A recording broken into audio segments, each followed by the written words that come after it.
Hola, soc Anna, soc la mare de l'Aitor, un nen amb diversitat funcional. Fa uns quants anys que ens trobem que no podem anar cap al parc infantil perquè el nostre fill té unes dificultats i no camina.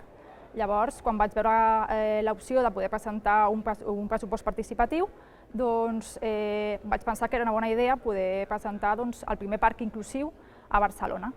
La meva idea, bàsicament, és poder posar elements que no només els nens amb mobilitat reduïda puguin fer servir, sinó tothom.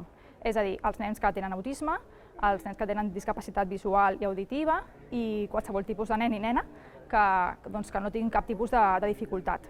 Seria un espai de jocs on poder compartir, on poder gaudir, i no només pels nens, sinó també per les famílies, perquè a les famílies també se'ls fa molt difícil poder fer servir aquests jocs que actualment existeixen a Barcelona i que trobem que hi ha una necessitat tant per nens com per famílies.